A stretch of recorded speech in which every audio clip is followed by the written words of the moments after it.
बिस्मिल्लाहिर्रहमानिर्रहीम। जी स्टूडेंट्स, आज हम एक और बहुत ही इम्पोर्टेंट लेक्चर के साथ हाजिर हैं। Chapter number 8 class first year biology, जिसका नेम है जी किंगडम फंजाई।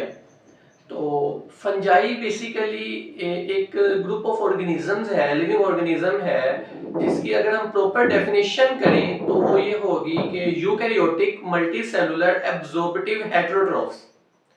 ठीक हो गया जी। आज हम उसी फंजाई के बारे में डिस्कस करेंगे। बेसिकली ये अल्लाह ताला की एक रहमत समझी जाती है फंजाई जो है, क्योंकि ये जो जितने भी डेड ऑर्गेनिजम्स होते हैं, डेड मैटर होता है, उसको ये डिकम्पोज करते हैं। तो अगर ये फंजाई ना होती तो तमाम जितने भी ऑर्गेनिजम्स मरते हैं, जिनकी डेथ हो जाती है, प्लांट्स एनिमल्स हैं, तो ऐसे ही बने रहेंगे तो वो हार्मफुल हो सकते हैं। तो ये जो फंजाई विद बैक्टीरिया, ये बैक्टीरिया के साथ मिलकर इनको डिकम्पोज करती है। तो ये अल्लाह ताला की एक बहुत बड़ी रहमत है, नेमत है। तो आज हम उसको पढ़ने जा रहे हैं कि फंजाई बेसिकली क्या होती है, इसका ये न्यूट्रिशन कैसे हासिल करती है, और कौन कौन सी फंजाई हार्मफुल है, कौन कौन सी बेनिफिशियल है कमर्शियली भी। तो आज हम उनके बारे में देखते हैं। तो फंजाई, जैसे कि मैंने पहले बताया कि ये यूकैरियोटिक मल्टीसेलुलर एब्जॉर्बटिव हेटेरोट्रोफ,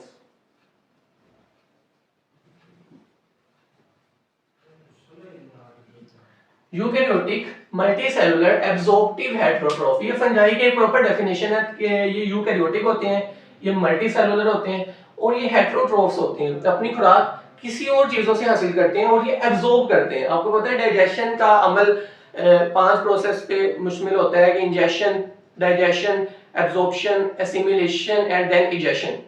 तो ये स्टार्ट ही करते हैं एब्जॉर्प्शन से। ठीक है, तो इनको डाइजेस्ट हुई हुई खुराक की समटाइम मिलती है और उसको ये एब्जॉर्ब करते हैं। तो वो हम इसके न्यूट्रिशन में डिस्कस करेंगे। तो अभी हम देखेंगे कि ये किंगडम फंजाई क्या है।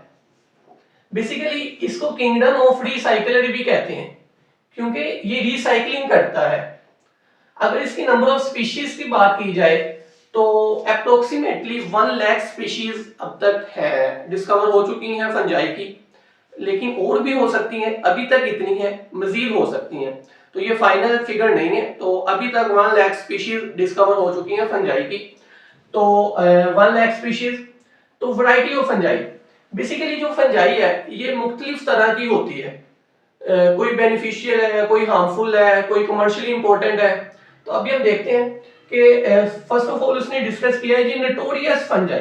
नोटोरियस को हम बदनामे जमाना कहते हैं, जिसको जो मतलब अपने वर्क के लिहाज से अच्छा ना माना जाए। तो नोटोरियस फंजाई ऐसी फंजाई होती है जो आपकी चीजों को खराब करेगी, और ये सबसे ज्यादा फूड को खराब करती है। इसमें आ जाता है जी रस्ट, स्मट एंड मोल्ड। ये फंजाई की किस्में हैं जो मुख्तलिफ तरह की फसलों को तबाह करती है, और हमारी मेजर फूड है वीट, कॉर्न और राइस, और इनको ये तबाह करती है, इनके ऊपर लग जाती है और इन फसलों को तबाह कर देती है। तो इनको हम इस फंजाई को हम कहते हैं नोटोरियस फंजाई। इसके बाद कुछ डिलीशियस या कुछ डेलिकेशियस फंजाई भी होते हैं जिनको हम खा सकते हैं। तो इनमें मशरूम्स पाए जाते हैं, अक्सर हमने देखा होगा पिज्जा वगैरह पे लग जाते हैं मशरूम, जो हम खा सकते हैं, मशरूम्स वगैरह। उसके बाद मॉडल्स है, ट्रफल्स है, ये ऐसी फंजाई है जो हम खा सकते हैं। लेकिन इसको भी देखना पड़ता है, तमाम मशरूम ही हम नहीं खा सकते, ठीक है ना। तो इसकी जिसको जो माइकोलॉजिस्ट है उसको पहचान है कि भाई कौन सा मशरूम हम खा सकते हैं, कौन सा आपको डेथ भी काज कर सकता है। कई मशरूम ऐसे हैं जो आप खा लो तो आपकी डेथ भी हो सकती है। तो ये जो माइकोलॉजिस्ट होते हैं, जो फंजाई की स्टडी करते हैं, उनको पता होता है, जिनको पहचान होती है। अक्सर हम जैसे आम बंदे नहीं खा सकते कोई भी मशरूम उठा के, तो देखना पड़ता है आया कि ये खाने लायक है या नहीं। तो कुछ मशरूम खाए जा सकते हैं। तो ये कमर्शियली भी काफी इंपॉर्टेंट है मार्केट में। कमर्शियली इंपॉर्टेंट का मतलब है जिससे हम कोई फायदा हासिल कर सकते हैं मार्केट में, कोई ऐसी चीज बना सकते हैं जो मार्केट में बिकती हो। तो हम ना पेंसिलियम फंगस है, एक फंगस की एक स्पीशी है जिससे हम पेंसिलिन एंटीबायोटिक, एक एंटीबायोटिक है पेंसिलिन, हम वो फंगस से हासिल करते हैं। तो ये एमसीक्यू भी है कि कौन सी एंटीबायोटिक आप हासिल करते हैं फंगस से, तो सबसे मशहूर यही है कि पेंसिलिन। उसके बाद यीस्ट, वेरी इंपॉर्टेंट। यीस्ट जो है ये ब्रीविंग और बेकरीज में यूज होता है, क्योंकि ये फर्मेंटेशन कर सकता है, तो ये ग्लूकोज को अल्कोहल में कन्वर्ट कर सकता है, जिसको हम ब्रीविंग कहते हैं। अल्कोहल वगैरह बनाने में, फर्मेंटेशन के नतीजे में ये अल्कोहल वगैरह बना सकता है। तो ये अभी हम देखा है कि variety of fungi, fungi notorious हो सकते हैं, कुछ डेलिकेशियस हो सकते हैं, कुछ कमर्शियली इंपॉर्टेंट है। फिर हम आते हैं टैक्सोनोमिक स्टेटस ऑफ फंजाई। अच्छा, टैक्सोनोमिक स्टेटस का मतलब ये है कि टैक्सोनोमी एक ब्रांच है जिसमें हम ऑर्गेनिजम्स को क्लासिफाई करते हैं, उनकी नेमिंग करते हैं, उनकी डिवीजन करते हैं ताकि पहचाने जा सके। तो टैक्सोनोमिक स्टेटस ऑफ फंजाई अगर हम देखा जाए तो फंजाई को पहले उन्होंने प्लांट्स किंगडम में ही डाला हुआ था, कहते ये प्लांट्स ही हैं। तो ये चेंज्ड हो गए, changed from group of plantae to the separate kingdom, मतलब प्लांट से हटकर इनका एक सेपरेट किंगडम बना दिया गया।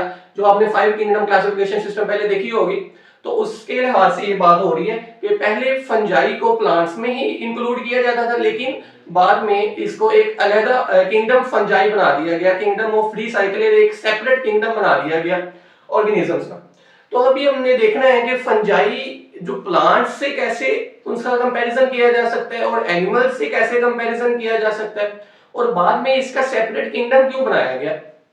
तो अभी हम देखते हैं कंपैरिजन विद प्लांट्स, फंजाई का प्लांट्स के साथ कंपैरिजन। अच्छा, जब भी कंपैरिजन की बात आएगी, आपको लॉन्ग क्वेश्चन आ जाता है या शॉर्ट आ जाता है, कंपैरिजन में आपने सिमिलरिटीज भी लिखनी है और डिससिमिलरिटीज भी लिखनी है, डिफरेंसेस भी लिखने हैं, कंपैरिजन फिर कंप्लीट होगा। अभी हम देखते हैं कि जो फंजाई है ये प्लांट से कैसे एक दूसरे के साथ मुमासलत रखती है, ये सिमिलरिटी कैसी है इसकी। तो दोनों में सेल वॉल होती है, फंजाई और प्लांट्स दोनों में सेल वॉल होगी, इनमें सेंट्रिओल्स नहीं होंगे, ठीक है। ये नॉन मोटाइल होते हैं प्लांट्स, और जो अपना फंजाई है ये नॉन मोटाइल्स होते हैं। अच्छा, बाद में इनमें डिफरेंसेस क्या है। प्लांट्स अगर हम देखें तो ये ऑटोट्रॉफ होते हैं, अपनी खुराक खुद बना सकते हैं, लेकिन फंजाई जो हेटेरोट्रॉफ्स है, एब्जॉर्प्टिव हेटेरोट्रॉफ्स है। जो प्लांट्स की सेल वॉल है वो सेल वॉल से मिलकर बनी है, जो फंजाई की सेल वॉल है उसमें एक इंपॉर्टेंट कंपोनेंट है काइटिन। वेरी इंपॉर्टेंट एमसीक्यू है कि फंजाई की सेल वॉल किससे मिलकर बनी है, आपने कहना है काइटिन से मिलकर बनी है।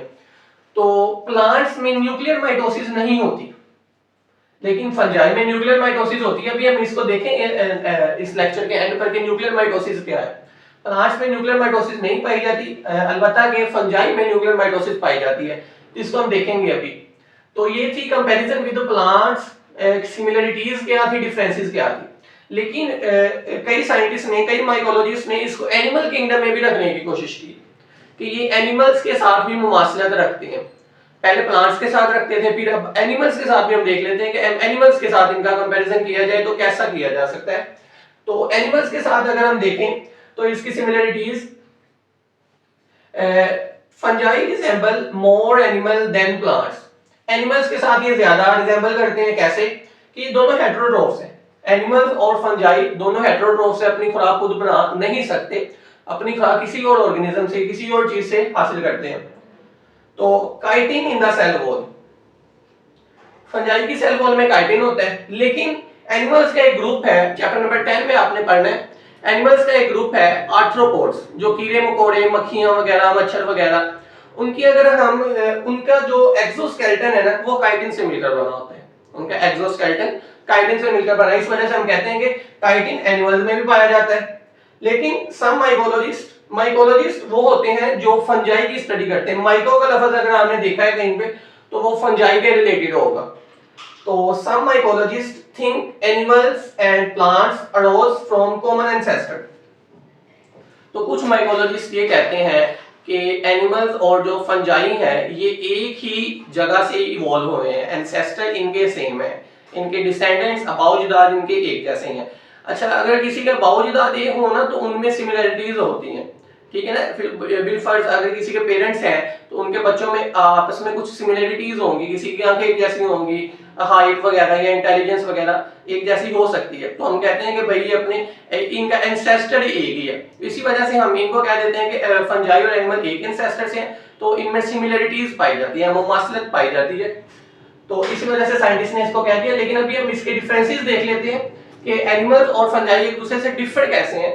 तो जो एनिमल्स हैं उनमें सेल वॉल नहीं होती, ठीक है, लेकिन फंजाई में सेल वॉल होती है। एनिमल्स मोटाइल होते हैं, मूव कर सकते हैं, फंजाई नॉन मोटाइल होते हैं। एनिमल्स इंजेस्टिव हेटेरोट्रोफ्स है, इंजेस्ट करते हैं, खुराक को खा लेना इंजेस्ट कहलाता है, लेकिन फंजाई एब्जॉर्प्टिव हेटेरोट्रोफ्स कहलाते हैं। डिफरेंस है इसमें। एनिमल्स में सेंट्रियोल्स होते हैं, फंजाई में सेंट्रियोल्स नहीं होते। तो ये इसका डिफरेंस शो किया गया है एनिमल्स के साथ। तो नेक्स्ट अगर हम देखें कि डीएनए स्टडी क्या कहती है।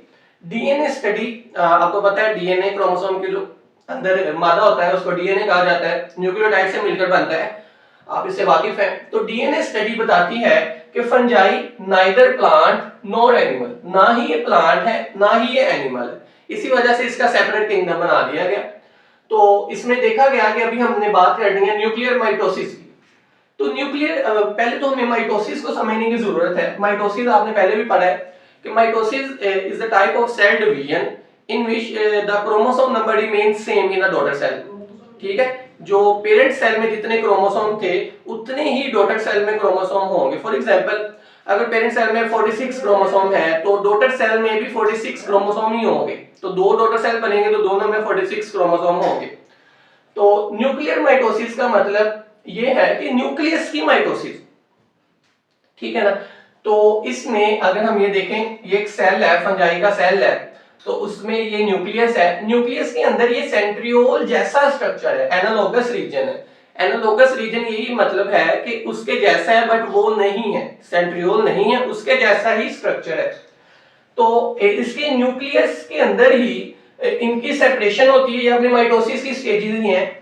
इनकी सेपरेशन होती है क्रोमोसोम की, फिर न्यूक्लियस ही इनका पिंच हो जाता है और दो न्यूक्लियस में डिवाइड हो जाता है और ये एक लंबी चेन बना सकती है। इनमें ये भी एक न्यूक्लियस, ये इनमें बहुत सारे न्यूक्लियस पाए जाते हैं। तो ये अपने न्यूक्लियस को डिवाइड कर लेते हैं। इसी कंडीशन को कहते हैं न्यूक्लियर माइटोसिस। ये कहते हैं nuclear envelope does not break, जो न्यूक्लियस की एनवेलप है ये ब्रेक नहीं होती। Mitotic spindles formed in nucleus, nucleus के अंदर ही स्पिंडल्स बनते हैं। ये जो स्पिंडल्स बनते हैं न्यूक्लियस के अंदर ही बनते हैं, इसको कहते हैं न्यूक्लियर माइटोसिस। लेकिन अगर नॉर्मल माइटोसिस देखा जाए तो उसमें साइटोप्लाज्म पिंच हो जाता है और दो डॉटर सेल बन जाते हैं, लेकिन इसमें न्यूक्लियस के अंदर ही सारा काम हो रहा है और न्यूक्लियस ही डिवाइड कर रहे हैं और ये एक लंबी अपना जो सेल है उसको लंबा कर सकते हैं न्यूक्लियस की डिवीजन के नतीजे में। तो इसको एक बार दोबारा हम देख लेते हैं कि फंजाई के अगर हम सिर्फ अभी इंट्रोडक्शन पढ़ा है कि फंजाई क्या है, इसकी वैरायटी क्या है, कितनी स्पीशीज है और इसका टेक्सोनोमिक स्टेटस क्या है, एनिमल्स के साथ इसके क्या सिमिलरिटीज हैं, प्लांट्स के साथ क्या सिमिलरिटीज है, डिफरेंसेस क्या है, फिर डीएनए स्टडी क्या बताती है, न्यूक्लियर माइटोसिस क्या है। ये तमाम शॉर्ट क्वेश्चन भी आ सकते हैं, लॉन्ग क्वेश्चन भी आ सकता है। आपने इसको एज इट इज ही तैयार करना है। उम्मीद है कि आपको लेक्चर की समझ आ गई होगी। तो अगर कोई बात की समझ नहीं आई तो आपने नीचे कमेंट में लिख देना है, इंशाल्लाह उसको भी हम अगले लेक्चर में बताएंगे। जी बहुत शुक्रिया आपका। नेक्स्ट लेक्चर में मिलेंगे।